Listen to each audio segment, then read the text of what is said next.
In this video, I'm going to show you how to add users to your WordPress site and all the ins and outs of doing that. So we're in the WordPress dashboard here. This is the main page that you come to when you first log in. On the left-hand side, we have lots of menu options. One of them is called users.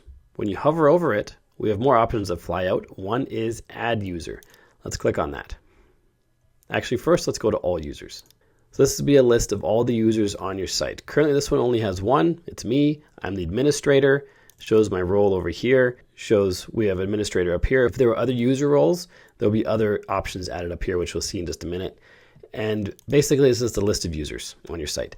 To add a new one, you can click add user here. You can do it in the menu like we did earlier down here. Just click on any one of those and we add a new user. There are three things that are required. First, the username. Second, the email. Third, the password. That's really all you need to create a user. Let's call this guy test user. You can't have any spaces, so I'll make that all one word. You can use underscores if you prefer underscores. You can only have numbers, letters, and underscores for the username. For the email, it has to be unique. It can't be an email address that already exists on the website. You'll get an error if the email address already has a user associated with it. I'm going to use this one right here. You don't have to add first and last name. I'm just doing it for completeness sake. I will add a website URL because why not? You might be wondering, why would the user need a website in here? There's even more options that you'll see in just a minute that you can add to user profiles.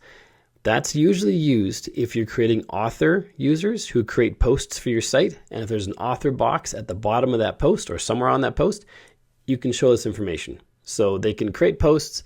They have a little ad for themselves at the bottom. You see this a lot on sites like Medium, various bigger blogs that hire third-party writers.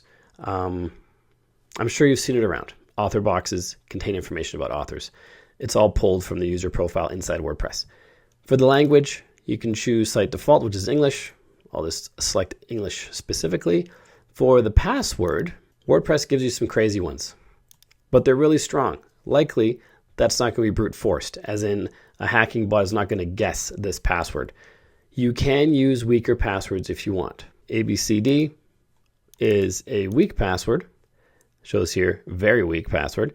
You can check this box and confirm the use of a weak password if you want to do that. I don't recommend you do, but it is possible. To get a strong password, all you have to do is, if it lets me write in here, get a certain number of characters, uppercase, lowercase, numbers, special characters, uppercase. This one's strong. So it has to be some randomness between uppercase, lowercase, numbers, and special characters. I know it's a pain.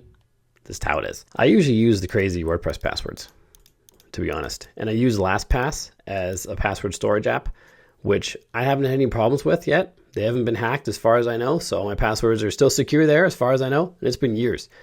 So that's what I use to remember all my passwords. But you could also write this down on a piece of paper. Anyway, you pick a password. You can hide it just for security's sake if there's somebody else around you who you don't want to see the password. And if we check this box, this password will be sent to this new user when you click on add user. If you uncheck this box, you have to get the password to them some other way. For the user role, subscriber is the default. Contributor, author, editor, and administrator in that order have higher and higher permissions, as in they can do more and more stuff in the back end of your website. And over here is a WordPress documentation page. I'll put the link to this in the description down below. It is a list of what the user roles can do. The super admin is for multi-site setups. We're not addressing that here today. The administrator is the most powerful user role. It can have access to all these things. If you're wondering what any one of these are, just click on them. It goes to a different documentation page that explains what this allows. And the editor has fewer than the admin, and the author you see has even fewer. Contributor, subscriber, every user role you go down has less stuff they can do. Subscribers can only read stuff. That's the most secure user role. And if you are adding a subscriber, that's when you choose. But if you want to have someone who's creating posts on your website, you probably want to choose author or contributor. And what they can do is defined here. The only thing an author can do that a contributor can't is edit published posts. They can delete published posts, and they can upload files. So if you wanted an author who's able to upload an image to the post they're creating, you're going to want to use author instead of contributor. So pick the appropriate user role. I'm going to choose author in my case. I have another tutorial actually where you can define more user roles. You can custom create them, which is super useful if you want to clearly define what each user role can do. I'll link to that in the card up above. So let's add this user. Now we have our test user on the site. We see LastPass here popping up wanting us to add this password. I'm going to decline. And now we have another linked option up here that I mentioned earlier. If we add another user with another role, we have more options up here.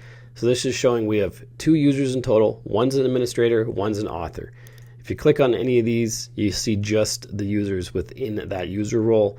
You can have tons and tons of users on WordPress. So that's why they organize it this way. Click on edit to check out more options for the test user. And you can see there's lots. There's lots of stuff you can add in here. You don't have to add anything. Rank Math added this section here. So that might not be on your site if you don't have Rank Math installed. You can add a biography. And this goes into the author box if you create one for posts and things. And like I said, you don't have to edit anything in here. Just wanted to show you that this is where you can edit stuff. You can also reset passwords. You can do that by clicking on this link, and that'll send an email to their email address to reset their password.